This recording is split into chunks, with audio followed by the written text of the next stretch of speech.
Of course, LGBTQ issues have been there for a while, but trans issues in particular are somewhat burgeoning, I would say, somewhat in their infancy. I still would be like completely behind trans people not feeling it. I would, advocate for correcting certain things. But hold on. But the big meaty dick part, even that, because I was like trying to remember that joke. Somebody clip that. Yeah, no, Jesus, no, do not clip that. I didn't understand how many haters you had until I said that. Then they came out the woodworks. Niggas hate me. My nigga, it was OD. Like that, a lot of times, like the pushback that you would get were people like making arguments that, and as you were making those, as you were saying it, I was like, oh, those aren't my arguments at all. Like I don't, I did watch it. I did my own little independent video on it. And yeah, man, obviously I'm a super duper huge Dave Chappelle fan. Long before these new Netflix specials. I think me as well. He was my favorite comedian for a while. Yeah, you mentioned that, and him and Louis C.K. See, I didn't get into Louis C.K. I didn't. I have friends that love him, that they swear by him, but I just never. If I'm honest, I like Louis C.K. more than Dave. You're crazy.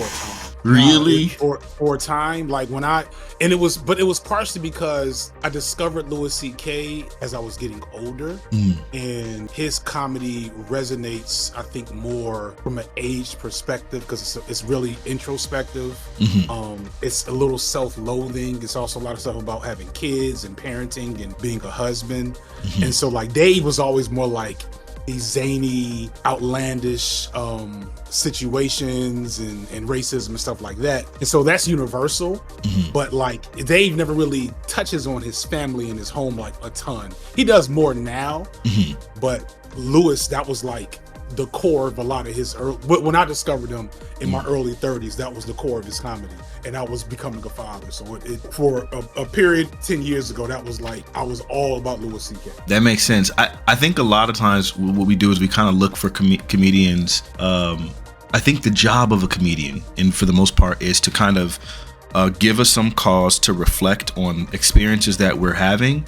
And then but they do so in a comedic way. Sometimes it's just for commentary purposes, but it's supposed to be in a way that typically makes us laugh. That's what we look to comedians for.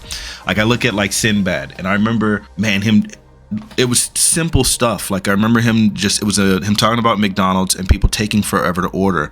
And he was like, and you got some idiot going, and he's like looking back and he's like, say me on the left side, on the right side. And it's just, let me see it. And I just remember as a kid identifying with just being frustrated, waiting in line behind another person. And then it's just like, it's not anything profound in that. It's just pointing out to you, here's a thing that you experience, and the way they do it, it becomes funny. And a lot of times, sometimes the thing is not necessarily funny, but just the idea that they're speaking to something that your brain identifies when it's already prepared to laugh makes you laugh. That makes sense? Yeah. And so, yeah, I can totally get that. I don't have any children, so then, Louis C.K. probably wouldn't resonate with me in the same way. I also think Dave Chappelle is a particularly cerebral comedian. And so then because of that, he's like my favorite comedian. One of the funniest people I know in real life is my brother, Johan. And his favorite comedian, he was saying he does not believe Dave Chappelle is the funniest comedian. He thinks Cat Williams is funnier. And it blew my mind. And he was... Cat Williams has some amazing jokes. Of course. But to me, he's fell off real bad. Like he's like everything since, I think, American Pimp has been worse. The one he did, his best joke ever is the Tigers. Have you heard the Tiger? No. The one about the Tiger? Oh my God. I'm not gonna repeat it. Just Google niggas is tight. Can I say niggas? I don't know what you good. You say whatever you want. I am on Twitch. Yeah, but you're good. We can say niggas on Twitch? Okay. Yeah. Progress. Can I say the C slur? Let me not start. Let me not even start. So, no, we're gonna get into that. We're going to. Just real quick, as an aside, when you finish what you're saying, go ahead. Just Google niggas as tigers. It's literally top 5 joke of all time. Top 5 joke of all time. Like that my personal top 5 jokes of all time. That's gotta be top 3, really. I can't think of the other 2. I just don't want to put it there. Yeah. But it's such a good joke, and it's so insightful. But it's like ever since then, just for me, Cat Williams, he just started falling. So I was never a big fan. I just never was. Okay, I don't hate the dude. I'm really selective about what I watch, anyways, as it is. And I wasn't a big fan. And my brother made that comment, and then I was talking to one of my other brothers, whom I respect greatly, and he said something similar. And so then I was kind of taken aback. So I was like, we're like discussing it, and then he was like, let's just put one on right now. And I was like, okay. So he just puts on the Cat Williams special, and we laughed throughout the whole thing. I don't even remember which one it was, but I remember laughing, and I was like, okay, so he is funny. Because up to this point, I didn't have any reason to think he was funny. I just never really like checked him out like that. So that is interesting. Well, go ahead. Yeah, I mean, no, that's it. Because we can go over on comedy tangents. I have literally never had a chance to talk black comedy. Yeah. And so, like, as I'm thinking about it, I have so many opinions, and now this is going to end up being an hour-long video essay. Right. But yeah, so I'm just starting to spitball in my head. But I know we got to get specifically to the closer. Okay, we're going to. I don't want to belabor too. I don't want to wander forever and waste your time. And, for sure. I mean, good conversations digress all the time, though. But but you're right. We do have an intention. Before we get to it, I'm sorry. One last thing, because you mentioned the C slur. I say it. And here's the reason. I say it too. Okay. Yeah. No. I find the discourse around it amusing, but I really don't want to get too far into certain individual associations that you may or may not have that I've dealt with. We're not mentioning names at all, and we're not even having conversations around that person, period. With that being said, because we both have had some negative run-ins there. That's crazy. So regarding that word specifically, man, this is something that I had to learn this word, and it really, really helped me to understand what was going on. Are you familiar with the word locution? A little bit, yeah. Okay. It's from language stuff, yeah. Yeah. So like the whole idea that there are specific words that are going to be used by specific groups of people that have specific definitions for that group of people, right? Or phrases that mean something to a specific group of people but don't mean the same thing for anyone else, right? A good example of that is like Nippon. In Japan, they refer to their country as Nippon. It's all the rest of us, we call it Japan. For them, it's Nippon, right? Another example of this would be nigga, right? We say the word nigga, and it means something to us specifically, but that doesn't mean that everyone else gets to use it, or it means the same thing. Another really good example. Please believe you do not have to explain me. Of course. The function of the word nigga. Yeah. A hilarious, I don't judge you for having had that moment, because like it probably made sense. There's no way you could have known how this like content farming nonsense works. But the very idea that is a discourse is so frustrating to me like there's that, and it's an ongoing discourse. Like every 6 months we gotta have that conversation with these motherfuckers. Only online though. No one's in real life coming to you talking about like, we should be able to say it too. Yeah, no, that's not a thing. It's an online conversation. Online. And it's like, I want to give grace. It's like, all right, look, y'all, online, there's infinite possibilities. It's a great, it has the potential to be a great communication venue, but it's also like, you gotta shuffle motherfuckers out. I had all those why you can't say it conversations in my mid 20s. I retired at 31. So I'll do this. For sure. I respect all of that. So the last example I'm gonna give you, peep this out. You might make a joke about your wife to a friend and say something along the lines of like, man, she should just be in the kitchen. I like when she's barefoot and pregnant. And it might be fun and games, and it's like, this is a joke that you made about your wife, and you'd be perfectly fine. If that same friend came back to you one day, like maybe a week later, and then said something about, your barefoot and pregnant wife, you might start feeling some type of way, like, no, hold on, nope. Yeah. Only I'm allowed to do this, right? Yeah. And the same, because that's a locution, because you start having special properties depending on how close you are to something. And in the same way, when it comes to that word coon, which I know we're not supposed to say on Twitch because people get banned on it. I have not been banned because I'm not using it to be offensive. I believe that it is a locution. It is a phrase that Black people use specifically to refer to other Black people who are working against Black interests. That's how we use it. Now, it also happens to be a slur as well when white people use it, in which case it becomes racially essentialized. That means they're not talking about the actions, the attitudes, the attributes of the individuals. It's just a universal thing about all Black people. which, you know, is associated with stealing, thieving, so on and so forth, or whatever.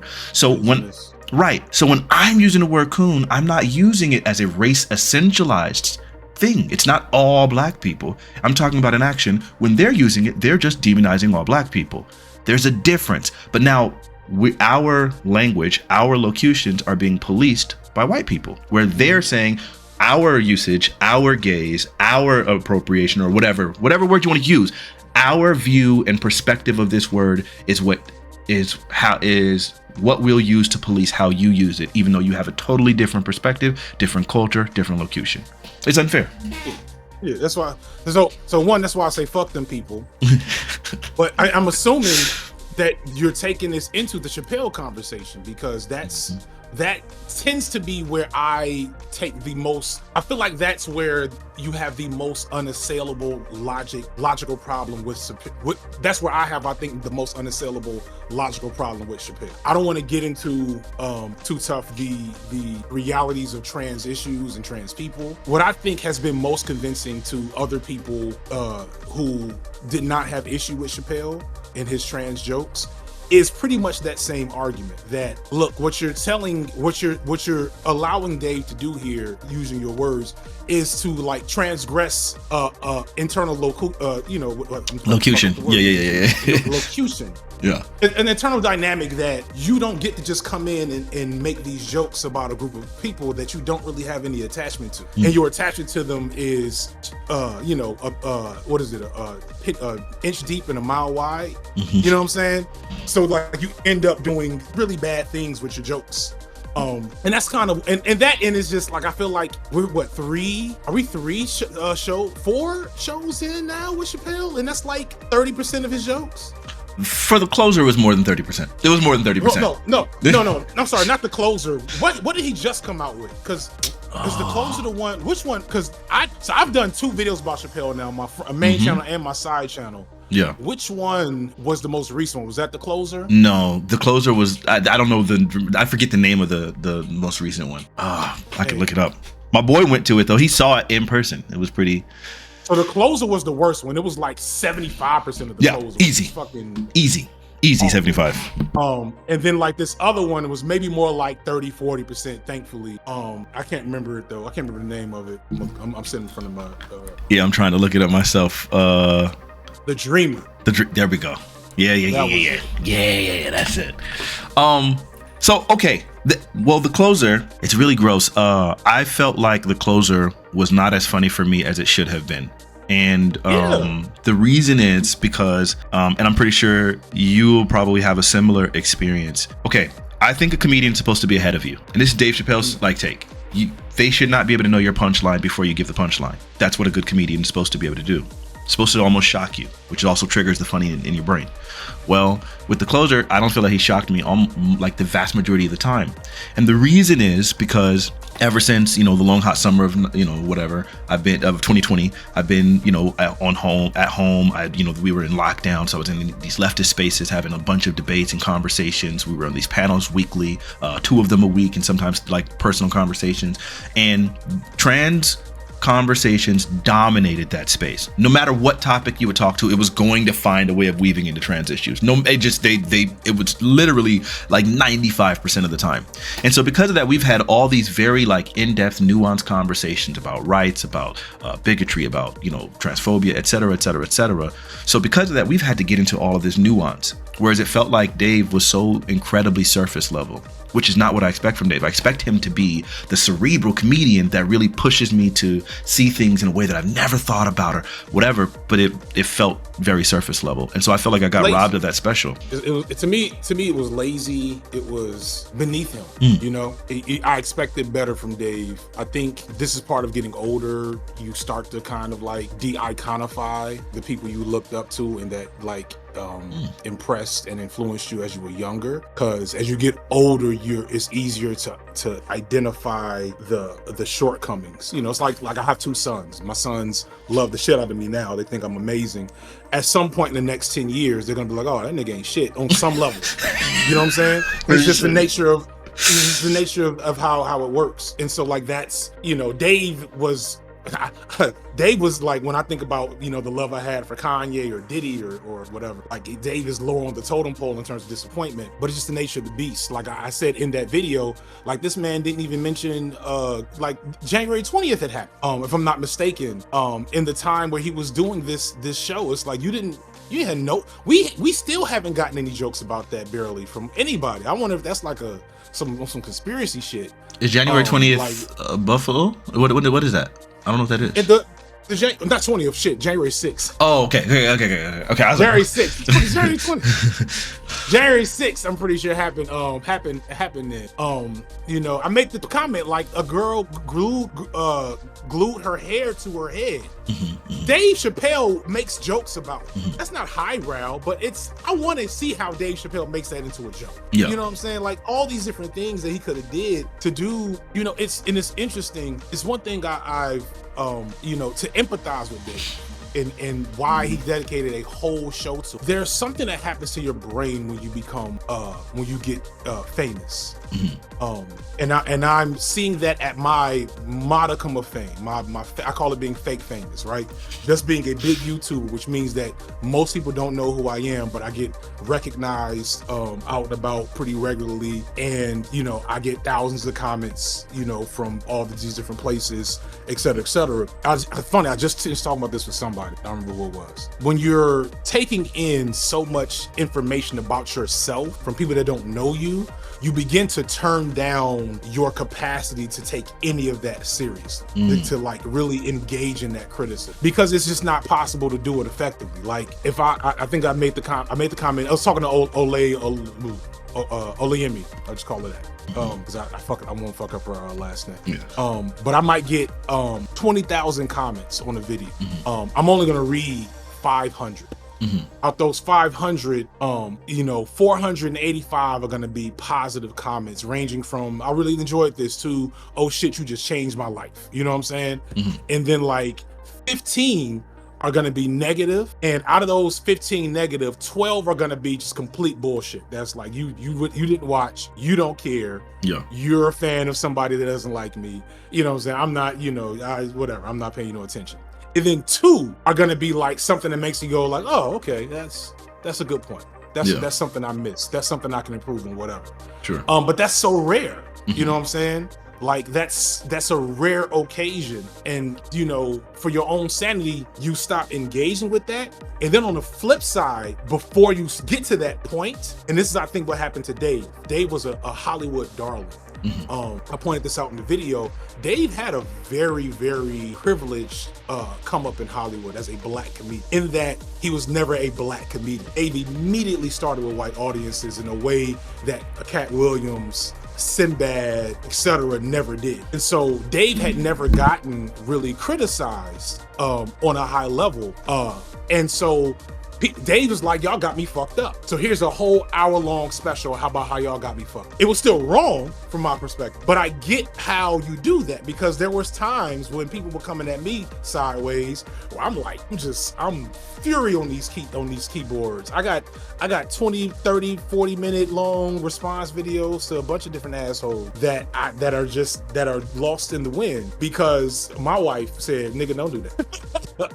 And so it doesn't come out. And like, I really wish somebody would have did that today, because this doesn't have to be such a big part of his legacy from our perspective. Okay, I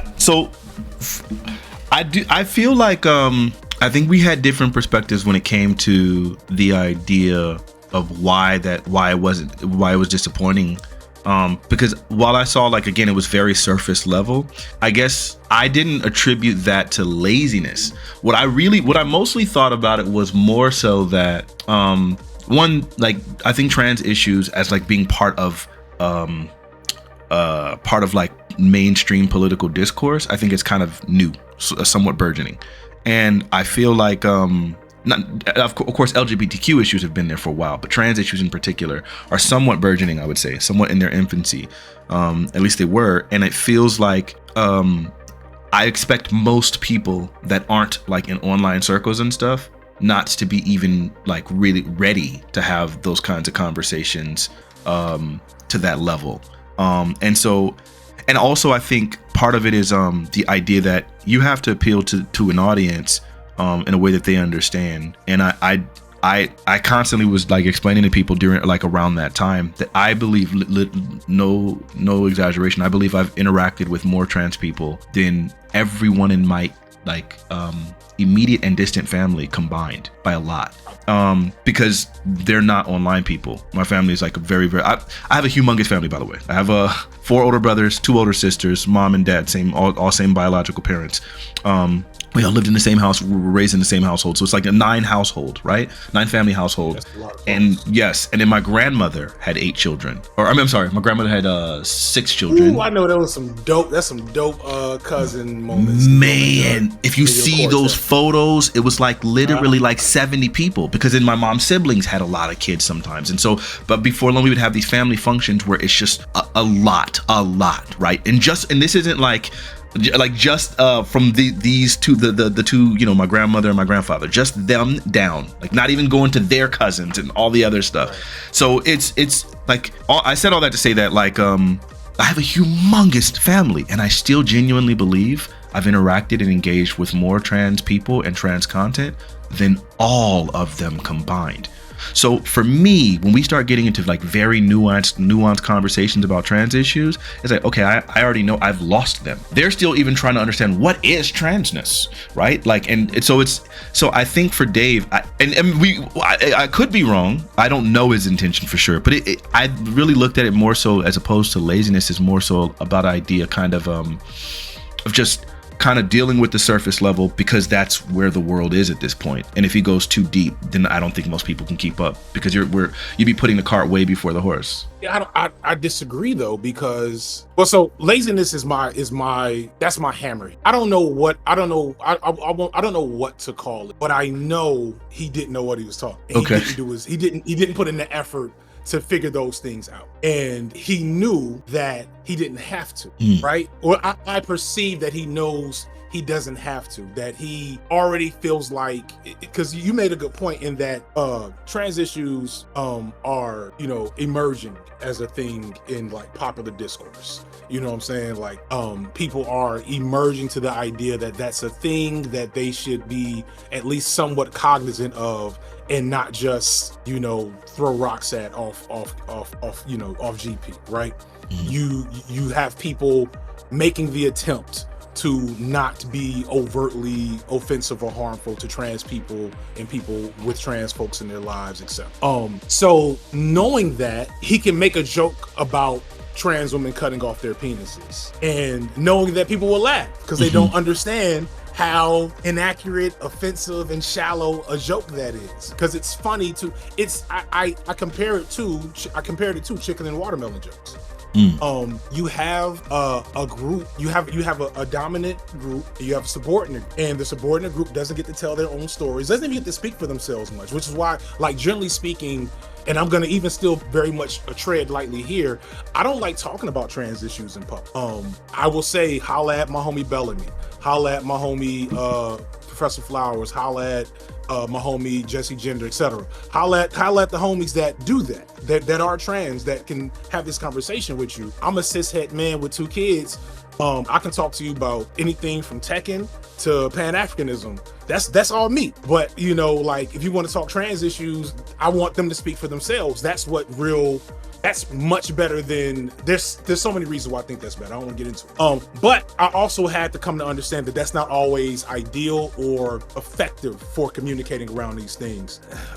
I lost a train of thought. So, but the reason I was pointing this out is that for me, I try not to, you know, there's the obvious argument of, you know, he has the right to say it, yada, yada, yada. And I don't disagree with that. And I do think there's usefulness to what happens after Dave makes the closer. But at the end of the day, Dave relied upon a very hierarchical understanding and experience of the world to say, I can make these jokes about this group of people, that there will be very little consequence if these jokes offend them.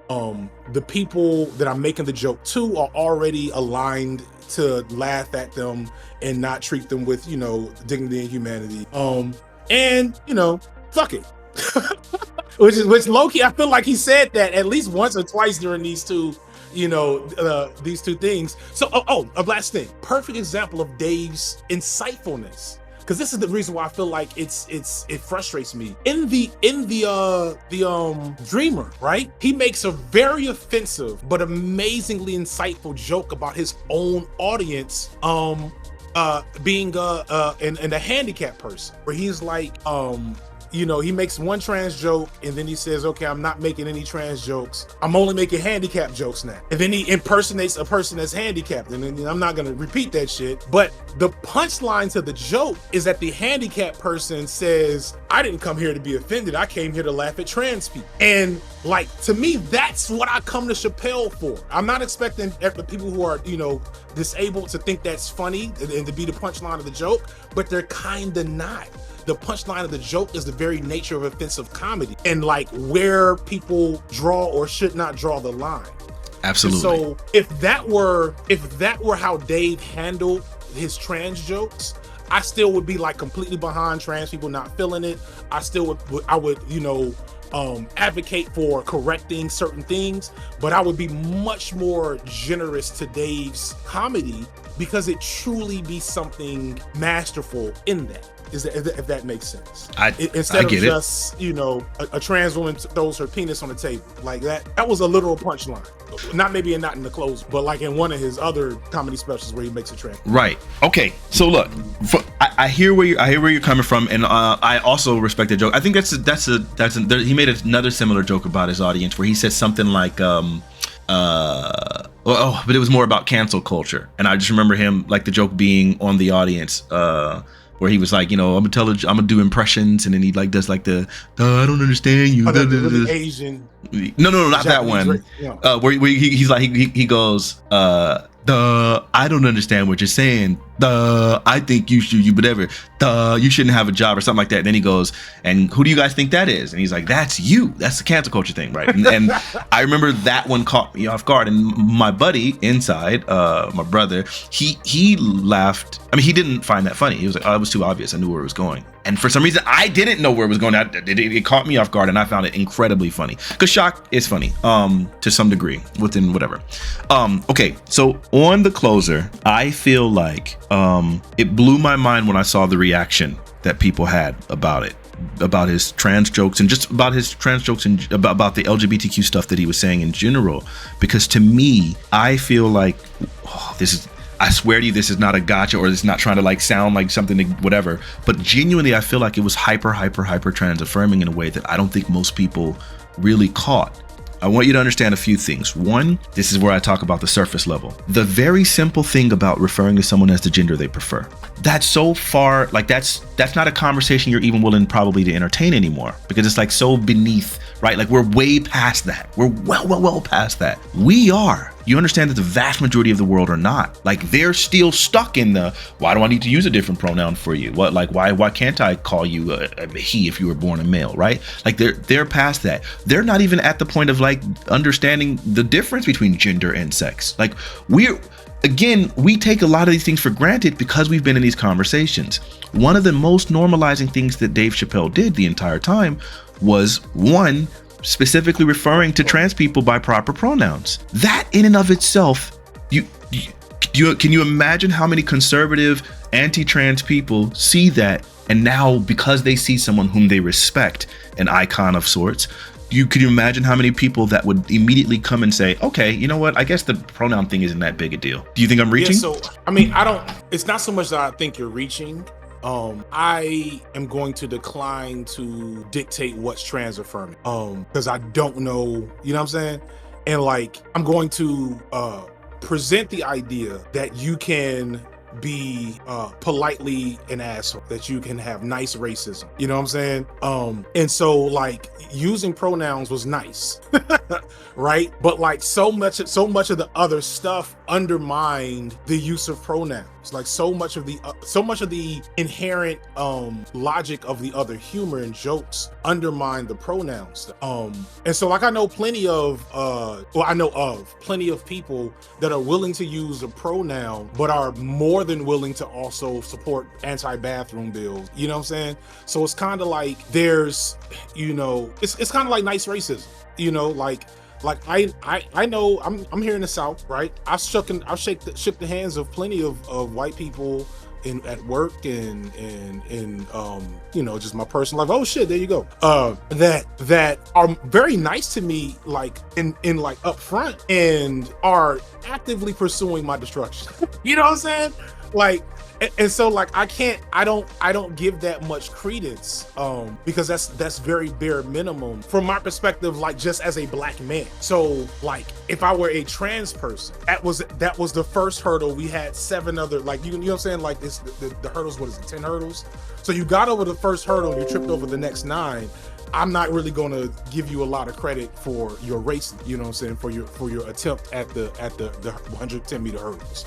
I'm not saying you're wrong, because that is a correct thing, and it does something. It was something for millions of people. That was the most they've heard or learned about trans people their entire lives. That one comedy special. So they learned to use pronoun, right? But like everything else, they really missed from my perspective. So it's kind of like, okay, you know. But I got another one then. You try. Kate. Yeah. But look, here's another one, because even the bathroom thing, right? I'm so glad you brought that one up. That was another one that he really pushed them there too, because he made a bathroom joke where he was like, I'd rather so-and-so come, They passed a law in North Carolina that says you have to use a bathroom for what you were assigned at birth. And everyone started, yeah, they did. And he said, well, some people cheered originally, and then he said, they cheered. Yeah, and then he said, actually, that's not a good thing. And I was like, huh, that's interesting. Where's he going with this? And then he makes a joke about, okay, yeah, I mean, does it make a lot of sense? You know, I don't think it's going to make a lot of sense for me if I'm sitting at the urinal and somebody backs up their neo-vagina onto me, like, I mean, to the urinal next to me. And I'm like, oh, I'm so glad it's you. And he's like, I think right there, even then he's pushing back against the notion, because some people are just as simple as, no, because I could say probably about 5 years ago, that was my argument. It was, or maybe 6. It was like, hey, why don't we just make bathrooms, you know, based off of sex as opposed to gender? And then here he is like explaining, I'm well past that now, but I'm saying at the time that made sense to me. And he's like, wait, that doesn't make sense, because yeah, you're going to have this trans person in a dress and makeup, neo-vagina trying to use a urinal. Doesn't make a whole bunch of sense. Like, these things start getting a little bit more complicated. And I think even that is already pushing back against the notion that, like, hey, it's just as simple as sex, because it's not. And I don't think most of those people who didn't even know about using pronouns are now having to contend with, hey, wait a minute, these bathroom bills, that, you know, some of this stuff is kind of irrational. And I think, like, again, time and time, even at one point when he mentions gender is a fact, he says that, and then later on starts separating gender from sex. So it's like, because when he mentions gender as a fact, I know immediately it sets off alarm bells in everyone, where they're just like, wait a minute, like, no, but I mean, oh yes, gender is a social construct. Right. So in that context, and immediately alarm, and justifiable alarms. But then he starts everything he can do to separate it. For example, even one of the closing lines, like one of the 2 final points he makes is where he says, I would say to her, I knew your father, and your father was a beautiful woman, right? So like in that point, you're still like separating the two, where it's like, okay, I knew this, or even before that, where he says, she. I wish I have the exact quote. He says something to the effect of, this isn't a person that became a woman. This wasn't a man that became a woman. She was a woman when I met her, right? And he's talking about Daphne, the trans person. So, so I feel like constantly he was doing so much to like normalize like so many things about transness that it felt like for people to like say things like, oh man, you know, he just, you know, he. I feel like, so for me, and it's so funny because at that time I was touching on it, but I didn't know it as well as I didn't feel it and understand as I do now. And I will probably be even less nice today for this. Your argument notwithstanding, because you're correct, right? There were things Dave Chappelle did in the close that were, you know, air quotes trans affirmed. To me, is a much bigger problem is the hierarchical nature of who gets to control the images and discussions about their own identity. And more than anyone right now, more than any community, any marginalized community right now in this country, trans people have zero control over their narrative in like mainstream media. You know what I'm saying? And then, and this is a big point I pointed out, Black trans people specifically, basically, you know, you only see them when it's time to talk about who's been killed, right? And so my problem with Dave, even more so now and still then, wasn't just that he said some really offensive things. It was the audacity. You know what I'm saying? It was the audacity to go in like that when you don't really have a full grasp on these things. It was very clumsy. It's very, you know, it's very stereotypical white liberal anti-racism activity. It's very Black Lives Matter era. It's very 2020 summer, like, you know, I really want to do something about racism and racism TikTok. You know what I'm saying?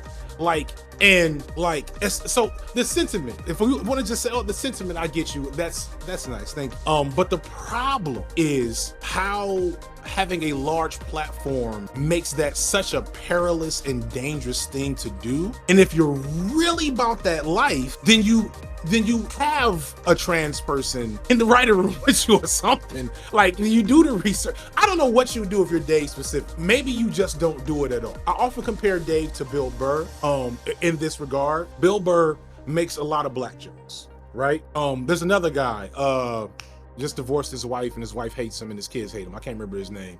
You know what I'm talking about. He's a comedian. He just did a Club Shay Shay. I felt bad for him, but also I can't hear you. Was it like Gary Owens or something like that? Gary Owens. Yeah.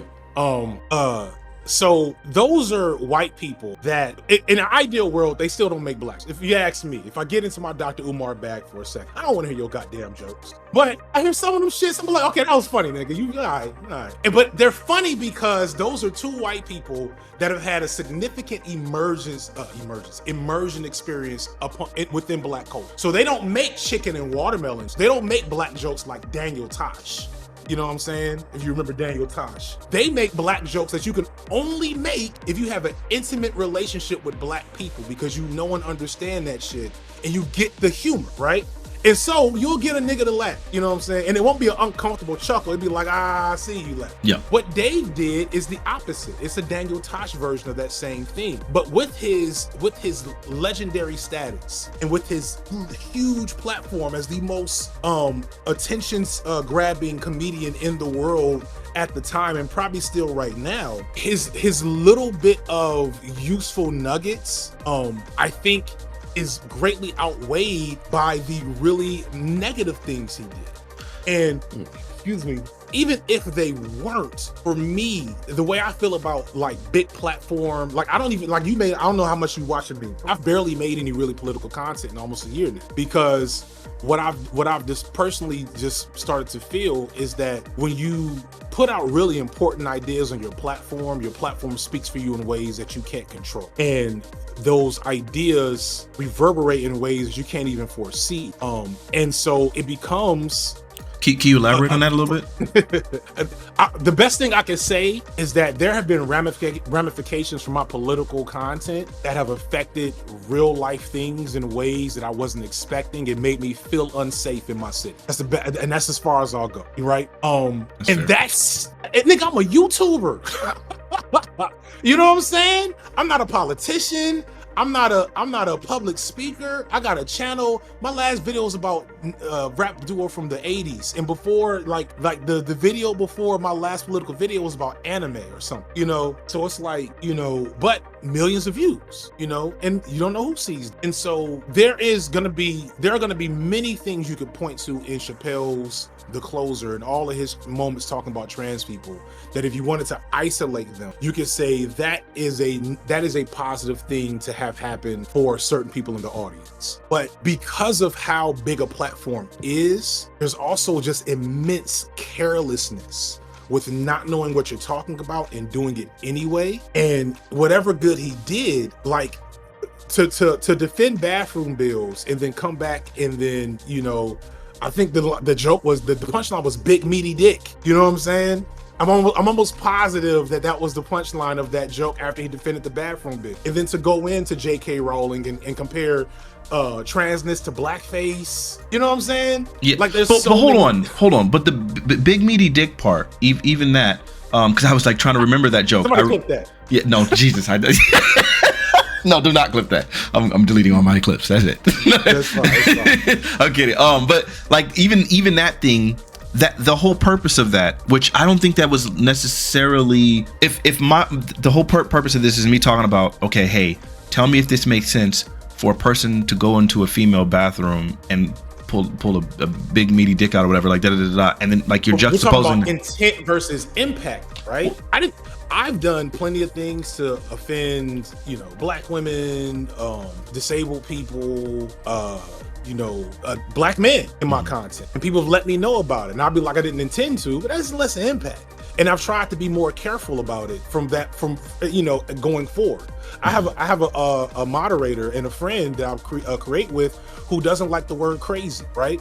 Because this is a friend that's dealt with being institutionalized and mental disabilities throughout their life, and the word crazy has been used to marginalize them in a way that's hard for me to even fathom, aside from the N-word. And I'm like, okay, I don't want to take it there, but like I get you. And so like I've stopped using that word for the most part in all my content in my daily life, just out of respect for them. Now I don't expect everybody to do that, right?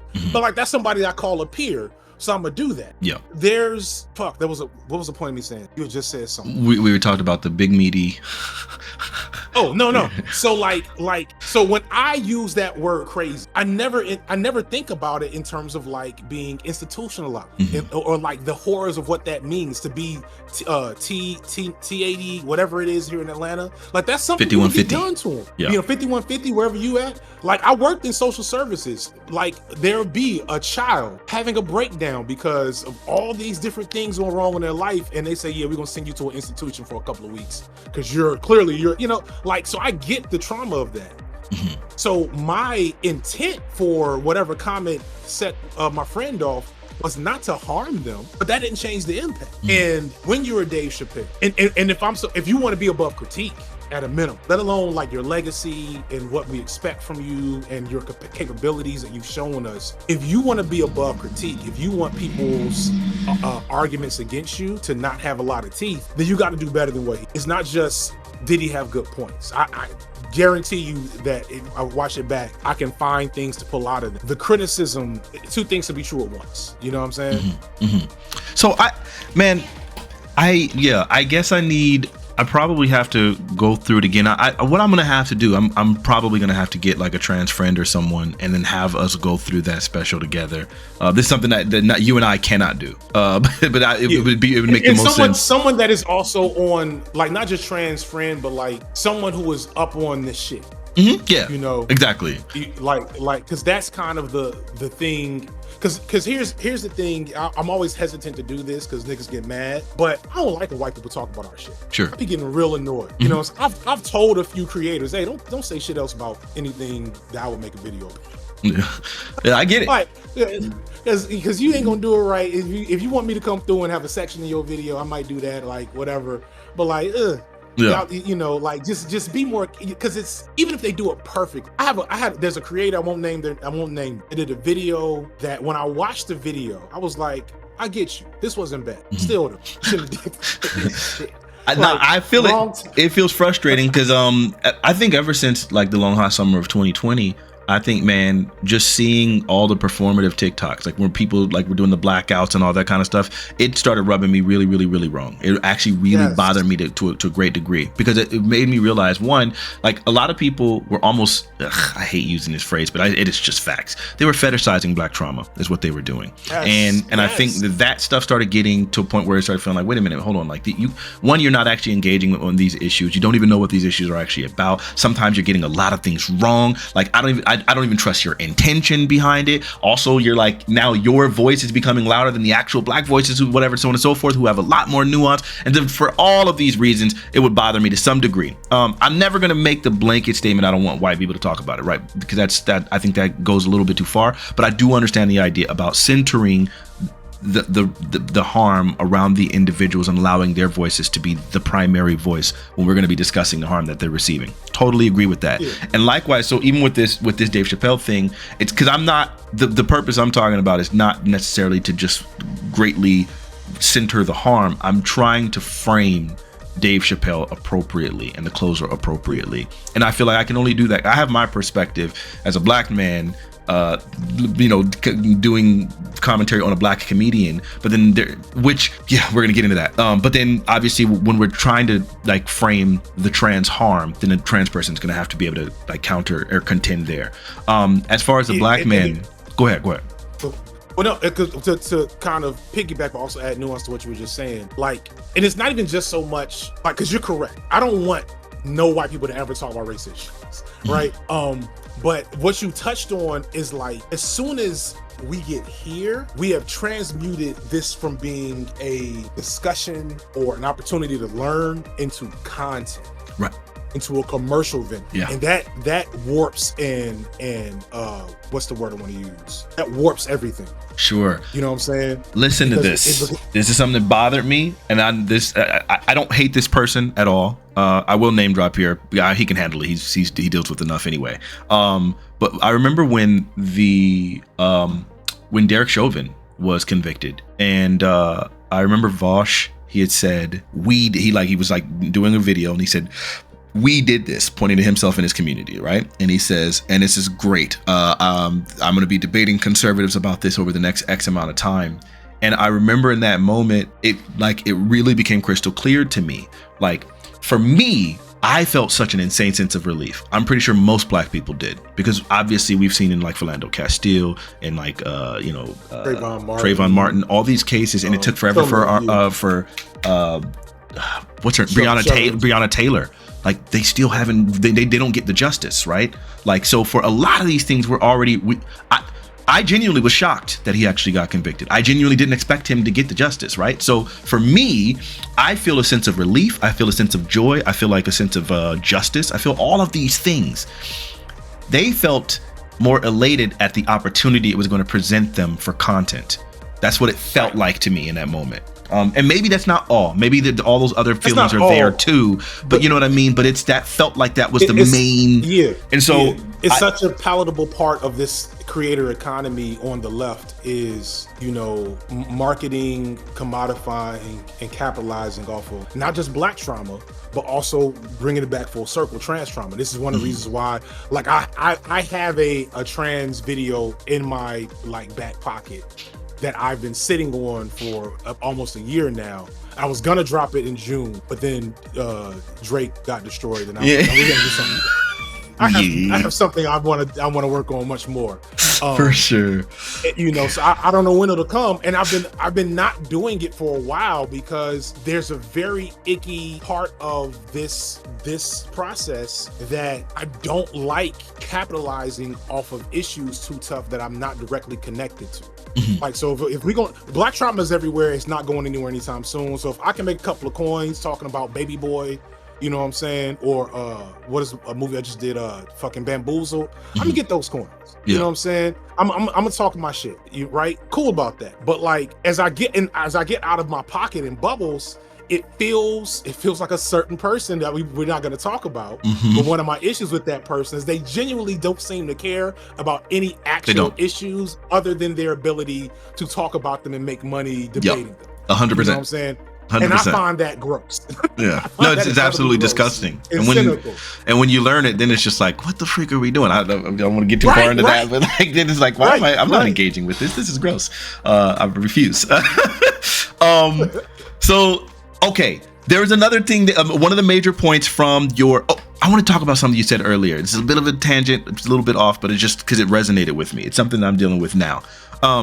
Okay, so my primary job. I'm a musician. Okay, like that's what I've done since I was a child, young. Like since 3 years old, I've been playing the piano. Okay, and I'm in a band. And this band is like engaging in a lot more political content. Sorry, I got a hard out in about 20 minutes 30. Okay, no problem. So long story short, the more I've started, I applied at a place. I'm not gonna say where I applied because I still have some other pending applications there too. And the immediate concern became my content, where it was like, okay, there's a whole bunch of stuff going on, and and I realized like some of my content would be somewhat inflammatory, and I had to start checking that because it was like actually going to impact my real life. Another time, I had a documentary. I shot a documentary with the company called Intel, and they were just doing this thing where they were just doing documentaries for gamers, because I used to be professional gamers who have gone on to other things. And one take on abortion, when they were like, yeah, we're not doing your documentary. After filming it, after giving me the laptop, after everything, they were like, yeah, we're not putting this out now. And it was like, really? And again, I'm not a bigoted person, I'm not a hateful person, I'm not, you know what I mean? It's just like, I'm not one of those, oh, life begins at conception, and so we should be like, I'm not on that. Just adding nuance to the conversation was just like, oh, we're not doing this. Okay. So then that happened. Recently I joined a band, and in that band, we're playing for a lot of political organizations. I am very, very critical of the Democrat Party. Okay. I am. I'm not a Republican in any capacity. I'm more critical of them, but I'm very critical of the Democrats. Are pretty trash, especially right now. Yeah, absolutely. Right. So then by doing that and then playing at these election parties of like elected Democrat officials, right? And, we're going to be playing the DNC this year. Like, I got very concerned. Like, oh, so my content now, is this going to be impacting my job? And in the beginning, I thought, oh, I'm just going to go ahead and I'm going to disambiguate. I'm never going to tell them my online name. I'm going to only go by my real name, and I'll just make sure I'm not even going to mention my content, so on and so forth. Eventually, I got into a conversation with one of those people, and they knew everything. They had already done very extensive background check. I guess just as part of the machine, if you're going to be playing at these venues, they already do it. And so they're like, yeah, so you did this and this and this. And I'm like, how did you know that? And then they just looked at me like blankly, like why would you even ask that? What do you mean, how do we know that? Like, and I'm just like, yeah. So anyway, we had the conversation. So I said that to say, I totally understand about the concept of like your online content impacting your real life.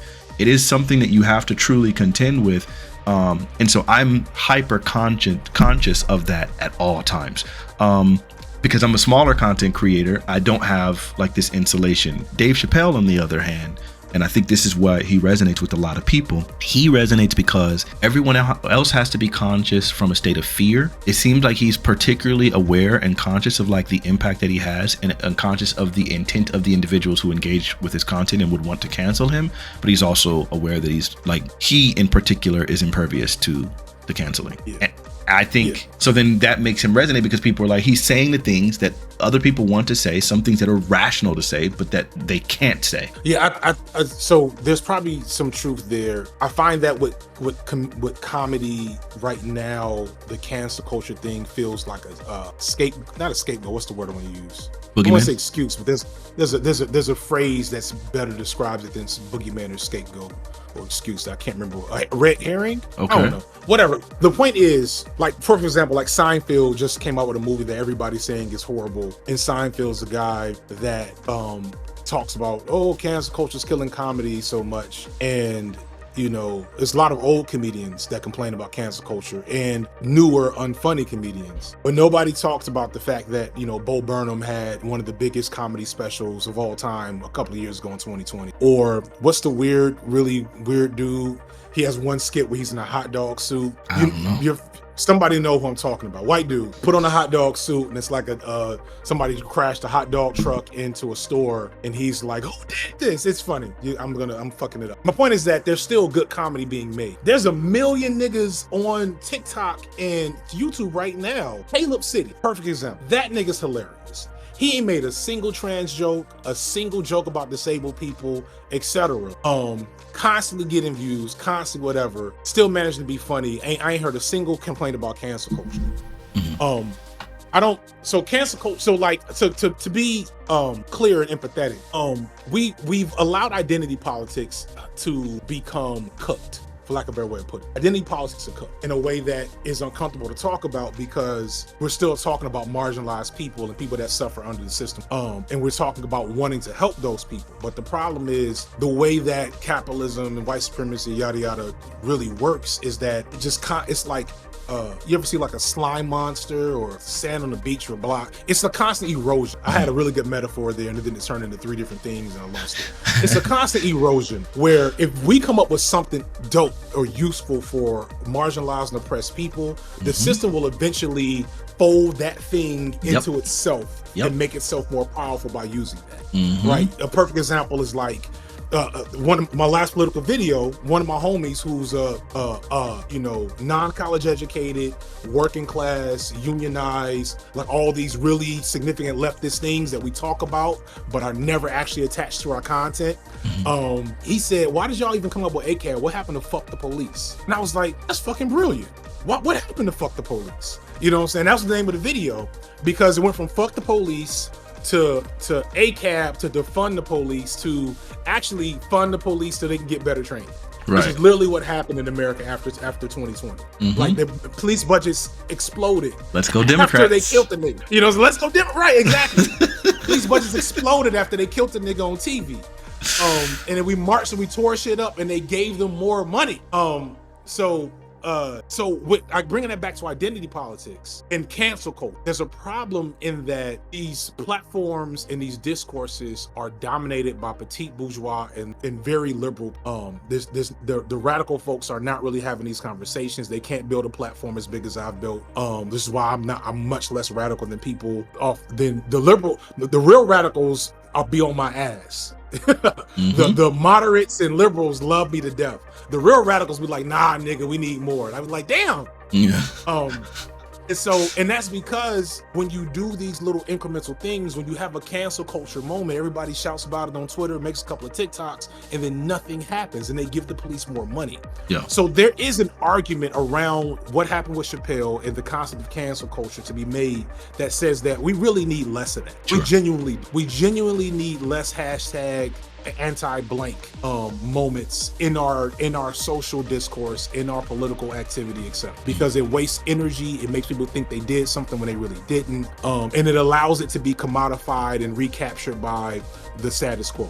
Sure. So there's that. Also, nigga, shut up.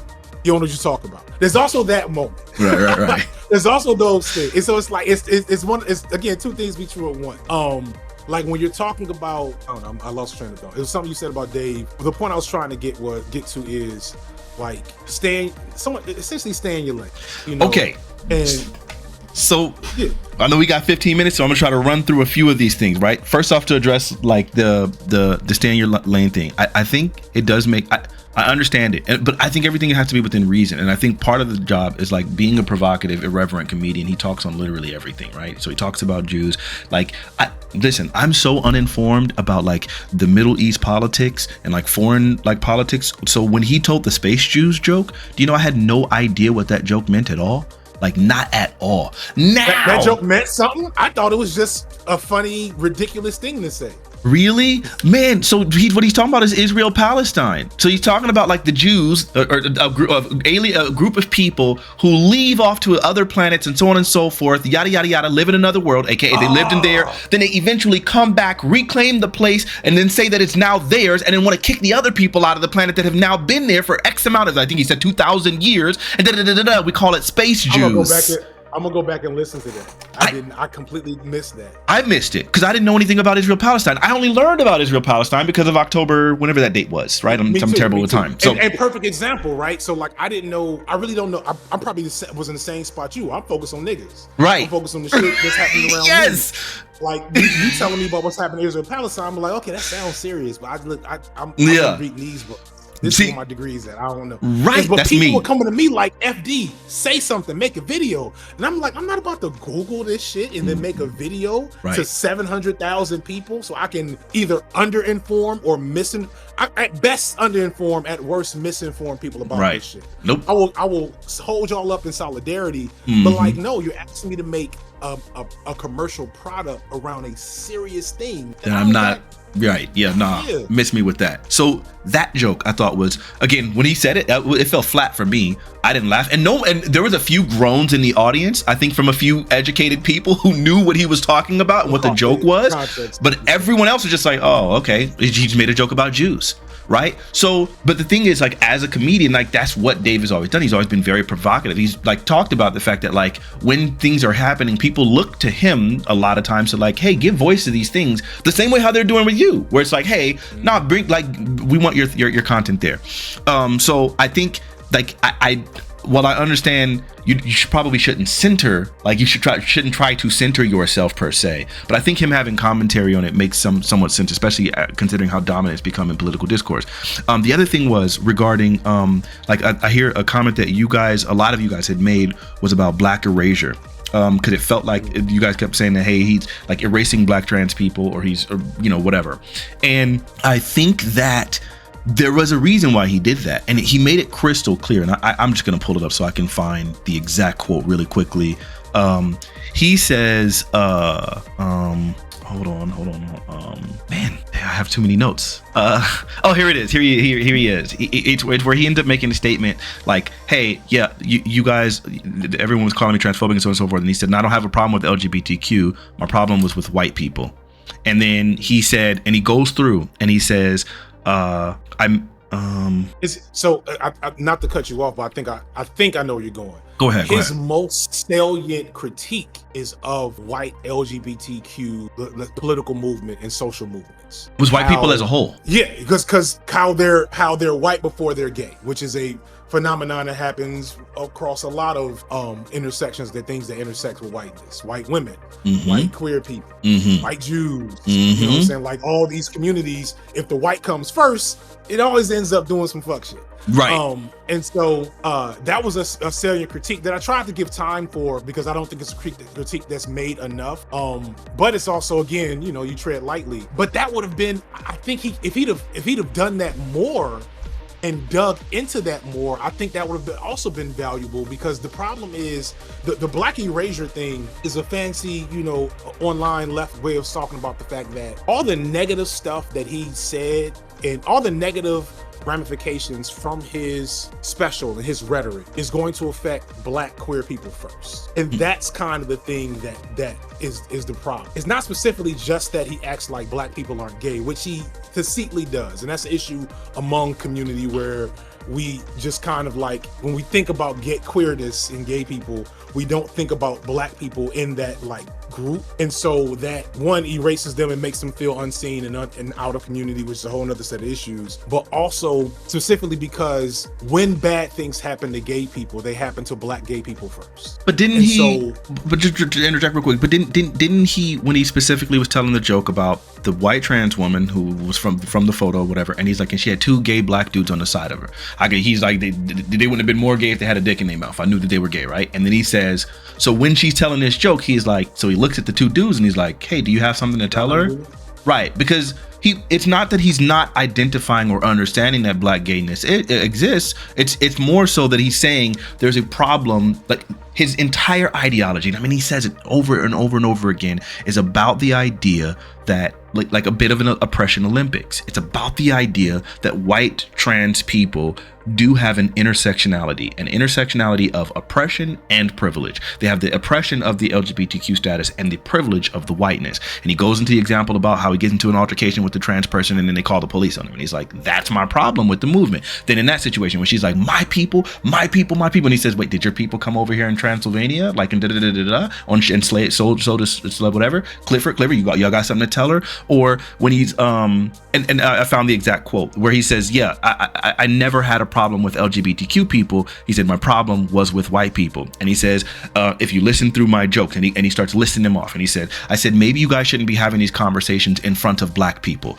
right? Like, and where he said, like, you know, your movement has made so much progress. That line in and of itself, you just so but in context. What else he say? I think I remember this. Even in context or out of context, that's just wild to say. You know what I'm saying? Because like it creates that line in and of itself is very explicit with, we have trans people, then we have black people. You know what I'm saying? It only out of context. Black people, right? But it's like that context is in or out of context. The out of context explanation of that is so important that you just shouldn't give the in context version. Does that make sense? It's that is in like you know, that's on the level of like debate bro hypotheticals. Well, hypothetically, if there were no, like it's like once you have to pull me into a world where trans people shouldn't have a conversation about this in front of black people, then you've already lost the plot, because for that to be relevant, you have to separate transness from blackness, which isn't a thing. That's just not real. Well, you know what I'm saying? So like he could have said, maybe you all should. Well, first off, if he'd have got black queer people don't fuck with white queer people on a lot of levels. We're aware. So Clifford probably like what's the dude name? I had somebody tell me this the other day. There's a guy, he's a gay guy. He's like a poppy dance gay guy, but he only hangs out with Taylor Swift. He doesn't hang out with Beyonce. You know what I'm saying? I can't remember his name. Somebody queer in the audience will know. And so like that's kind of my thing. It's like it's just so clumsy. See, I feel like that it only gets clumsy if we take it in bad faith, because again, if you juxtapose it, where you say, I don't have a problem with trans issues, I have a problem with white people. When you say, hey, here's LGBTQ, and you're like putting a white person in the center of a black person, then it's like, okay. Then when you also make this statement like, hey, like, and again, you take this all in context, right? Because then it's like, okay, we're talking about the women's right, and he's like, yeah, I stand with women and so on and so forth. I stand for feminists and yada yada yada yada yada. But then he's like, hey, what about that march and with the Me Too movement? He's like, yeah, I obviously respect the Me Too movement, but he's like, but I thought it was handled really really poorly. You know, it was real white.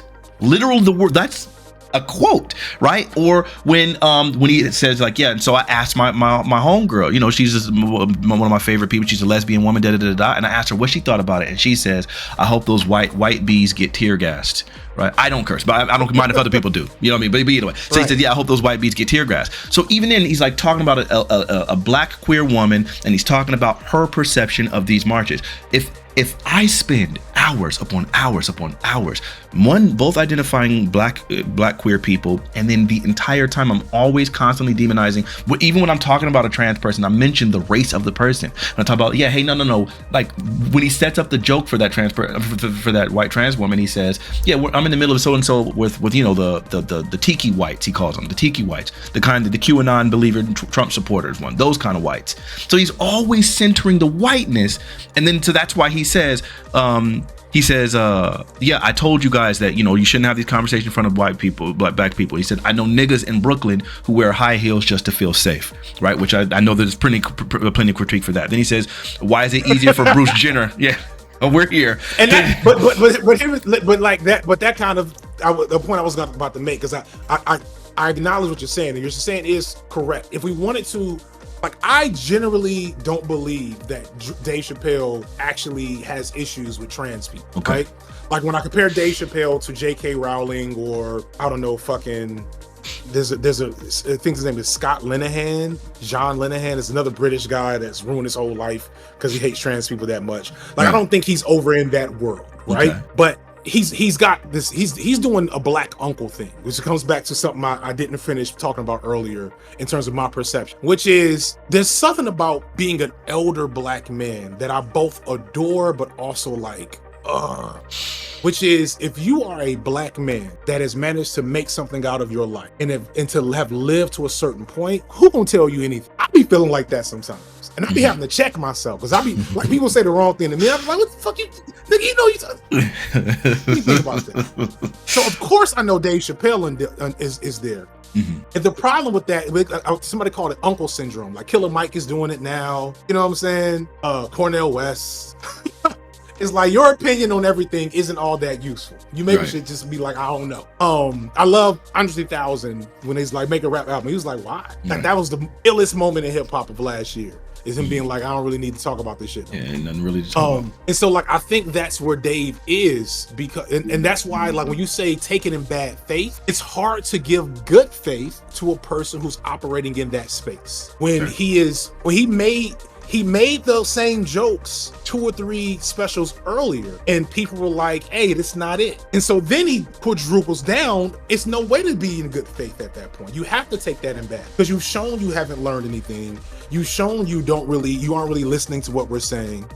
You've shown that you're still significantly undereducated on the topic that you're talking about to such length, to such a large audience. So there are good faith interpretations of Dave Chappelle's behavior. You know what I'm saying? Less now, because like the last thing he did was in that special saying he wasn't gonna make trans jokes no more, and then immediately started making more trans jokes. Yeah. You know what I'm saying? So it's like, that's why my last video was like, I was right about Dave Chappelle. Yeah. You know, because I felt like if there was any ambivalence on how I interpreted what he was doing, it kind of ended with the Dreamer, because the Dreamer was even lazier. It had some good moments, probably better moments than the Closer, because he at least knew he couldn't make another whole hour about trans people, but it still showed a de-evolution in the hour-long capacity for like haymakers from him. I get you. You know, when you're talking about Killing Me Softly, when you're talking about the one he did in the yellow shirt or the yellow background, I can't remember. You know, I'm terrible with names, bro, but I've seen them. But he had 3 of the best of our generation, because I figure you're probably in your like mid-30s. Late 30s. I'll be 40 this year. Late 30s. Oh, congratulations. I'll be 42 soon. So like, yeah. So of our generation, the elder millennials, like 3 or 4 of the best comedy specials, an hour to a half hour long, in like a 10-year period, where he was like, the joke he made about the guy jerking off on the subway. Like, I don't know how I don't even want to repeat that. No, but you know what I'm talking about. It's a funny joke. It's a funny joke. Ain't no way around that. You know what I'm saying? Like, put them together. And he goes from that to fucking, you know, Sunny Delight jokes or something. He did one joke in the last one. I was like, Dave. You know. Okay, look. I gotta get out of here. I was gonna say you have a hard out. Conversation, by the way. It is. But we can talk again about this if you want to. Yeah, we probably talk about something else, or we can. But what I wanted to say, because I know you got a hard out, I'm gonna say this really quickly. 1, I sincerely appreciate you having this conversation. It's not lost on me in any capacity, like the idea that you are obviously a pretty large content creator and I'm a very small content creator. Yet despite that, you still were willing to talk to me. I don't even know what made you decide to be willing to talk to me, but I appreciate that. And this happened months ago, by the way. I want to make sure people know this. This wasn't like a recent thing. Yeah. I don't know what, I mean, I be getting in and out of zones where I don't know what the fuck is happening in my life. Mm-hmm. I don't remember when we first chatted up, but it's so to respond to that, I've been making a concerted effort to talk to more people, especially other Black creators of a variety of sizes, as long as I'm not about to go in there and have to have a yelling match with a nigga. Right. Which I appreciate 100%, because you're not a debater, and I am a debater. I come from a humongous family, so I'm used to debating everything. But I like conversations. And I appreciate you for being willing to have that. When I mentioned to people that I was going to be having a conversation with you, I didn't understand how many haters you had until I said that. Then they came out the woodworks. Niggas hate me, my nigga. It was OD. I mean, people were just like, "Oh, that guy." No, it was crazy. I don't understand what that's about. I figured some of it's just because you're a leftist, and then because people hate leftists who aren't leftists, and then also I don't know. Some people were saying because leftists hate leftists too. Right. Someone in my thing was telling me that because you're a Black leftist. I hate Black men. I hate men in general. I hate Black men. I also hate Black women. Right. I hate white people too. I'm also a hotep, but I'm not radical enough. Right. And then Attack on Titan. Some of my biggest haters is about Attack on Titan. You didn't like Attack on Titan? That's the thing. I fucking love Attack on Titan. Okay. I just think it has the worst ending in the history of all media, and was low-key fat. Listen, if you hated Attack on Titan, I would have became one of your haters. Either way, I appreciate you for having the videos. There's a lot of enemies. I'm gonna watch it now. It's over because I love that anime. That could be our next conversation. We might have to do that. Sincerely, I mean it. I appreciate you. You've obviously been like very successful and you've really stuck to your guns. I try to emulate what you do as far as like doing the video essay thing. It's not for me. I have to do everything contemporaneously, but you're very skilled at what you do. Again, you're very gracious for having this conversation. I appreciate you. I appreciate you for being pro-Black. I am very, very pro-Black. I'm also very much a progressive. I'm not a leftist. We have some very obvious disagreements, but I just appreciate you for the space that you're in and for what you've done and for being gracious and just continuing to do what you do. I wish you the utmost success as you continue on in your journey. Maybe we'll talk again. I want to get in contact with them red flag dudes, waving the red flag guys. We're gonna make that happen one of these days. I've reached out. I don't know how to get in contact with them. If you can help me with that, that would be great. Yeah, I'll make that connection. I think you really, because they're like, and that's probably why I started saying I need to talk to more regular niggas. Like, I'm getting way into the academic spaces with my people, and it's like I ain't talked to a regular nigga in like 6 months. So yeah, for sure. For yeah, sure. I'm gonna make that connection for you. And all levels. Well, I appreciate you you allowing me to come through, and this being on some chill, good convo shit. And I gotta get up out of here, man. Peace. All right, man. Peace out. Escape.